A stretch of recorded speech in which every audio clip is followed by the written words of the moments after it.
Gareth, Spencer and Denzel all here. Well, we're going to turn our attention right now, gents, to... It's less than a month until the return of Anthony Joshua. We're calling it a rebuilding process after, 3 losses in 4, 3 and 5 in his career. 2 to Alexander Usyk and 1 to Andy Ruiz, after whom he, of course, regained his 3 world title belts. We just discussed a moment ago as well about why Fury and Usyk hasn't been signed yet. What's the stumbling block? We'll come to that in a minute. But I'll come to you first, Denzel, and then to you, Spence. Boxing fans have made their feelings known on Anthony Joshua's bout with Jermaine Franklin on April the 1st, with a lot of tickets, thousands of tickets still left unsold, Denzel, for the O2 Arena. What is the issue with AJ right now? I mean, he's always had a less is more strategy. Is it time for change? Yeah, I think it is. It is time to change. I think his way, has come to an end. It's no longer working for him, so he does need change. And I think the problem with Anthony Joshua before was he looked to his coaches a bit too much for information or, for what to do. Whereas sometimes as a fighter, it needs to be within. You need to figure things out for yourself. So I think if he starts to take that approach, I think he will start to come on strongly. And I think with the help of Derek James, is it? Yeah, Derek James, I think he'll be able to instill that in him. He's definitely happy there with Derek James. Yeah. I mean, we met Derek James and Anthony a few weeks ago, didn't we? And there's a great unity between the two men. But outside just the boxing, there's a feeling that Anthony's a little bit invisible with the public, with training camps, even with the media. We don't get to see him very much. Well, this is what You're on the famous WhatsApp group. Mate, I am. I didn't put it on the WhatsApp group, by the way, today. I went personal, I went direct, because I wanted to get Joshua on tonight. Have we got him? No, we haven't. Well, there you go. Nah. Yeah, no, but this is the point. This is where I'm going to get to. And like me and Denzel, we were just talking about this. It's about self-promotion these days. And with Anthony Joshua, his story was an inspirational one, like yourself. And like that's what I said just, listen, people won't know your story and your backstory. I only learnt it today, and I'm involved in the sport, as in I knew who you was and how good a fighter you was, but I didn't know the backstory. And when I watched the backstory, I got invested straight away. And I think that's what happened with Anthony Joshua. His story was an incredible one. Walked in the gym as a 19-year-old. He had Nasbo against him in Watford. He was living a life of crime and drinking and smoking, all of that. And boxing turned his life around, and other kids looked at him and went, and it inspired people. It inspired millions of kids right across the country, across the world, really. And he had the London Olympics as well. Absolutely. The London Olympics, where he won the gold, which created a springboard, a trampoline for him. Yeah. But that's 11 years ago now. But what I'm saying is, so it was self-promoted because people got the story, they knew the story, the adverts they done on him and everything, and people were invested. And then he become a national hero, a national sweetheart. Everyone loved him because the way he turned his life around, through boxing and become a world heavyweight champion. But now, like you say, the journey's been a long one and it's sort of gone a little bit now. And it is about, we live in a world where, like Anthony Joshua's gone silent. You need to start putting yourself out there a little bit and start creating the interest again to get people back on. That's true, but like Joshua train. I think that's the reason why. Because when he first came through with the story and winning the Olympics in London and being a national hero, everyone loved AJ. He was the hero. And then as soon as he had a little hiccup and he lost, everyone turned their back on him. And it's AJ's being fake and AJ's not as good as we thought, and he's not really the man, and Tyson Fury's the man, and I feel like he feels like the public and the media have turned their back on him. So now he's turned his back on them. Yeah, that's how I think. Maybe it's 6 years ago since he fought Klitschko, which was a massive event at Wembley Stadium, and before, obviously, Carl Froch and George Groves had a massive fight at Wembley just before that in 2014 now. Yeah. But 2017, the fight against Vladimir Klitschko for Anthony Joshua, I think projected him even more enormously into the nation's hearts. Yeah. But the problem, though, I think after that was we thought we were going to get a fight with him and Tyson Fury. Yeah. It didn't materialise. We thought we were going to get a fight last year with him and Tyson Fury. There's a feeling he's being protected in some ways. The 2 defeats to Alexander Usyk. The first one, he didn't turn up on the night at Spurs.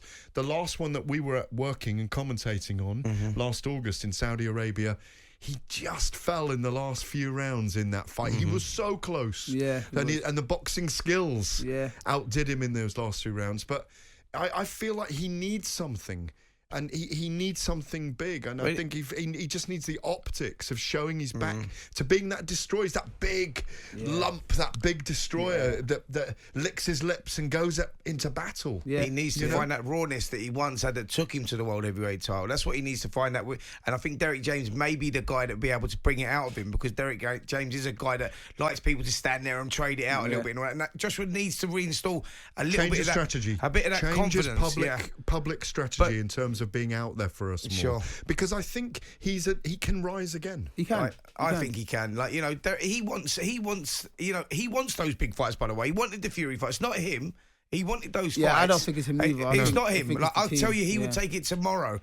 Joshua's one of those fighters. He goes, you know what? It's the fight game. You know, and he'll get in there and we entertain, and that's what he wants. I think he's not being sold to that. I think until Deontay Wilder won his case in the court of in the law courts in America, I think the Fury Joshua fight was on. The two fights were on. Saudi Arabia, and they were on. There's the no arbitration thing. The arbitration. I remember that. But you know, there's only a certain amount of space in the sporting landscape for the biggest names, and I think he needs to fight for that space a little bit, even with his PR team, even with his management group, to get him out there. Look, I really do think he's 2 knockouts away from being right up there again. I'd love to see him in with. We all would, with Tyson Fury, Deontay Wilder, Dillian White again, Joyce. They're all 100%. massive fights. They're all massive fights. Do you know what, though? It's all about legacy, and they all have to fight each other to get their own legacy, to be the best of the modern era. Because if Tyson Fury doesn't box, Deontay Wilder doesn't box AJ, then they've missed that legacy thing, you know, and that will go down in history, and you'll go, well, the fights were never made. I think. And we've only got a small pool of top heavyweights up there at the moment where they can all fight 2 or 3 times. I think Joshua does recognise that. He wants those fights. Let's hope we get them and politics don't get in the way. Before we have to say goodbye, Denzel, let me ask you about Joyce. You're obviously on the card with him on April the 15th, isn't it? I keep getting there. April the 15th, Copper Box against Kieran Smith.